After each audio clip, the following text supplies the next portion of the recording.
CG board class 10th और 12th का अक्टूबर का असाइनमेंट आ चुका है और हर मंथ में जितने भी असाइनमेंट मिलते हैं उनके क्वेश्चन के आंसर को हम सबसे पहले यहाँ पे अपलोड कर देते हैं ताकि जो भी आप लोगों की स्टडी है वो ईजिली आगे बढ़ती रहे। हमारी यही कोशिश रहती है। तो हर बार की तरह इस महीने भी अक्टूबर महीने के असाइनमेंट के क्वेश्चंस का आंसर हमने रेडी कर लिया है। उनके आंसर को हम स्क्रीन पे चलते हैं और सबसे पहले देखते हैं। लास्ट में मैं ये भी बताऊंगा कि इस असाइनमेंट के पीडीएफ को आप कैसे डाउनलोड कर सकते हैं। तो चलिए हम स्क्रीन पे मूव करते हैं। अभी हम क्लास 10th के साइंस का आंसर देख रहे हैं असाइनमेंट का, जो अक्टूबर में हमको मिला है।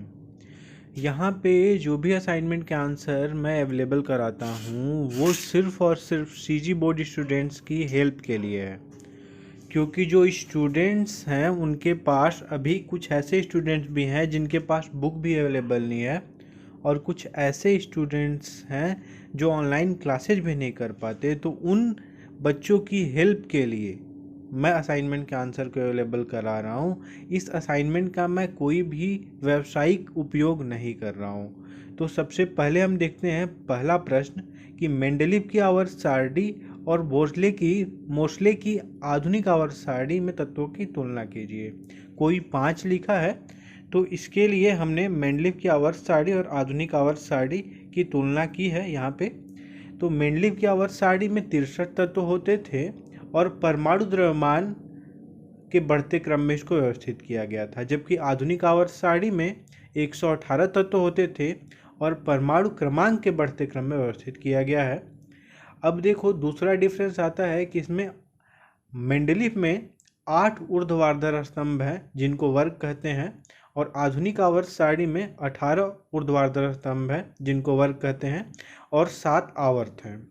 तीसरा डिफरेंस आता है कि तत्वों के समस्थानिकों को सारणी में स्थान नहीं मिल सका मेंडलीव में, और यहाँ पे आधुनिक आवर्त सारणी में समस्थानिकों को सारणी में उचित स्थान प्राप्त हुआ। अच्छा, अब फोर्थ डिफरेंस है कि रासायनिक दृष्टि से असमान तत्वों को भी एक साथ रखा गया था और इसमें रासायनिक दृष्टि से असमान तत्वों को अलग अलग वर्गों में स्थान दिया गया है। पांचवा डिफरेंस है कि सभी संक्रमण तत्वों को एक ही वर्ग 8 वर्ग में रखा गया, जबकि इसमें संक्रमण तत्वों को 3 से 12 वर्ग में रखा गया है। और लास्ट का जो डिफरेंस है छठा, उत्कृष्ट गैसों को इस सारणी के बनने तक खोज ही नहीं की पाई गई थी, लेकिन यहाँ पे जो नया मॉडर्न पीरियोडिक टेबल है, नई आधुनिक आवर्त सारणी है, इसमें उत्कृष्ट गैसों को वर्ग 18 में स्थान दिया गया है। तो प्रश्न 1 का ये आंसर था। दूसरे प्रश्न में मूव करते हैं। इसका क्वेश्चन ये है कि अगर नीले रंग के पुष्प वाले पौधे का संकरण एक सफ़ेद रंग के पुष्प वाले पौधे से कराया जाता है, तो पहला पूछता है कि प्रथम पीढ़ी में प्राप्त होने वाले पौधे के पुष्प का रंग बताइए। दूसरा पूछता है प्रथम पीढ़ी में प्राप्त पौधों में स्वपरागण कराने पर द्वितीय पीढ़ी में प्राप्त सफ़ेद पुष्प वाले पौधे का प्रतिशत बताइए। और तीसरा क्वेश्चन है इसमें कि द्वितीय पीढ़ी में प्राप्त जीनोटाइप पौधे का अनुपात दर्शाइए। तो तीनों का आंसर अभी हम स्क्रीन पे देख रहे हैं। पहले का आंसर देखो, ये मैंने बनाया हुआ है कि प्रथम पीढ़ी में प्राप्त होने वाले पौधों के पुष्प नीले रंग के होंगे और ऐसे दिखाया गया है यहाँ पे। इसको दिखाना बहुत ही ज़रूरी है, बहुत ही इम्पोर्टेंट है ड्राइंग बना के, कि यहाँ पे प्रथम पीढ़ी में 2 जीन्स कैसे रिएक्ट करते हैं और क्या क्या बनाते हैं। दूसरे में भी जब स्वपरागण से द्वितीय पीढ़ी बनती है प्रथम पीढ़ी की, तो यहाँ पे देखो कि द्वितीय पीढ़ी में मैंने दिखाया हुआ है, इसका भी डायग्राम बनाना बहुत ज़रूरी है। और यहाँ पे हम देखते हैं कि पूछ रहा है क्वेश्चन में कि सफ़ेद पुष्प के पौधे का प्रतिशत निकालना है। तो सफ़ेद पुष्प वाले सिर्फ 1 पौधे हैं और टोटल पौधे 4 हुए, तो प्रतिशत यहाँ पे हमने निकाला तो 25% उत्तर आया। अब देखो इसमें से तीसरा है कि द्वितीय पीढ़ी में जीनोटाइप पौधे का अनुपात। तो यहाँ पे जीनोटाइप दिखाया है द्वितीय पीढ़ी में नीला नीला नीला और सफ़ेद, और इसका अनुपात हमको 1:2:1 आता है। असाइनमेंट में जो क्वेश्चंस हैं उनके आंसर को हम आगे कंटिन्यू करेंगे, लेकिन एक छोटा सा नोटिफिकेशन इन्फॉर्मेशन आपको देना था कि सीजी बोर्ड स्टूडेंट के लिए हम इस चैनल पे, CGBSC सपोर्ट चैनल पे, हर एक चीज़ें जैसे कि video lectures, important questions, notes और असाइनमेंट के आंसर्स रेगुलर बेसिस पे अपलोड करते हैं, और जो भी इंफॉर्मेशन आती है ये सारी चीज़ें हम यहाँ पे अपलोड करते हैं। तो आप इस चैनल को डेफिनेटली सब्सक्राइब करिएगा, ताकि और भी जितनी भी चीज़ें हम यहाँ पे इंफॉर्मेशन जैसे ही अपलोड करें तो आपके पास नोटिफिकेशन जाए। और आपके लिए हमने एक वेबसाइट डिज़ाइन किया हुआ है जहाँ पे न्यू सिलेबस, ब्लूप्रिंट, सारी चीज़ें हम वीडियो बना के और वहाँ पे PDF के फॉर्म में अवेलेबल करा देते हैं, जिस वेबसाइट का नाम है स्क्रीन पे दिख रहा होगा www.cgbscsupport.in। इस वेबसाइट का लिंक आपको डिस्क्रिप्शन में मिलेगा या आप गूगल पे सर्च कर सकते हैं www.cgbscsupport.in। असाइनमेंट के आगे वाले क्वेश्चन के आंसर को हम कंटिन्यू करते हैं। तो ये सेकंड क्वेश्चन का आंसर हो गया। आप तीसरे क्वेश्चन पे मूव करते हैं।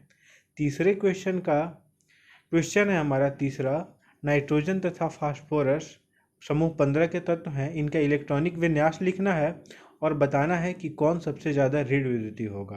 तो इलेक्ट्रॉनिक विन्यास नाइट्रोजन का 2,5 होगा और फास्फोरस का 2,8,5 होगा। आवर्त सारणी में जो फास्फोरस है वो नाइट्रोजन के ठीक नीचे है। तो जैसा हम ये जानते हैं कि समूह में जब भी हम ऊपर से नीचे जाते हैं तो ऋण विद्युतता ये कम होती है, इसलिए नाइट्रोजन ज़्यादा ऋण विद्युतीय होगा। अब चौथे क्वेश्चन पे हम मूव करते हैं। इसमें है कि एक किसी वैकल्पिक ऊर्जा स्रोत युक्ति का वर्णन कीजिए जो सौर ऊर्जा को विद्युत ऊर्जा में बदलता हो। तो ये जो वैकल्पिक ऊर्जा स्रोत है ये सोलर सेल है। यहाँ पे सोलर सेल के बारे में पूरा डिटेल में बताया गया है कि सोलर सेल कितने वोल्ट तक विभव और कितना पावर जनरेट करता है। जब ये सूर्य के प्रकाश में होता है तो बहुत सारे सोलर सेल को जोड़ने पे सोलर पैनल बनता है, जिससे विद्युत उत्पादन किया जा सकता है। सोलर सेल में सिलिकॉन का प्रयोग किया जाता है और सोलर सेल का उपयोग सैटेलाइट, दूर संचार केंद्रों तथा अंतरिक्ष यानों में ऊर्जा के लिए किया जाता है। ये फोर्थ क्वेश्चन का हमारा आंसर है। इसमें एक डायग्राम भी है छोटा सा सोलर सेल का, बना लेना। यहाँ पे सोलर सेल दिखा देना और सन दिखा देना, तो ये डायग्राम बना सकते हो अगर चाहो तो। अब पाँचवें नंबर क्वेश्चन पे मूव करते हैं कि आनुवांशिकी का अध्ययन हमें फसल उत्पादन बढ़ाने में कैसे मदद कर सकता है। तो देखो यहाँ पे आनुवांशिक जो तत्व हैं का कृषि विज्ञान में फसलों के आकार, उत्पादन, रोग रोधन तथा नस्लों के सुधार आदि में प्रयोग किया जाता है। यहाँ पे डिटेल में पूरा लिखा गया है कि जिससे फसलों का रोग प्रतिरोधकता बढ़ जाती है, फिर से अजैव प्रतिरोधकता बढ़ जाती है, उर्वरक के प्रति अनुरूपता बढ़ जाती है, पूरा व्यापक अनुरूपता बढ़ जाती है। तो सारी चीज़ें आनुवांशिकी का अध्ययन करने के बाद ही संभव हो पाया है। तो यही 5 प्रश्न थे साइंस के असाइनमेंट में अक्टूबर के।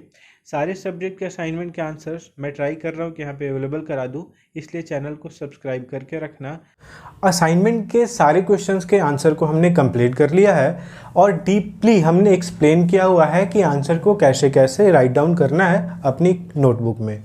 तो अब मैं बताता हूँ कि आप इस असाइनमेंट के PDF को कैसे डाउनलोड कर सकते हैं। तो इसके लिए आपको ये करना होगा कि नीचे डिस्क्रिप्शन में आपको जाना होगा इस वीडियो के, वहाँ पे लिंक होगा डाउनलोड PDF करके इस असाइनमेंट का। तो उस लिंक पे क्लिक करेंगे जैसे ही आप, तो एक वेबसाइट ओपन हो जाएगी जो मेरे साइड में दिख रही होगी, cgbscsupport.in।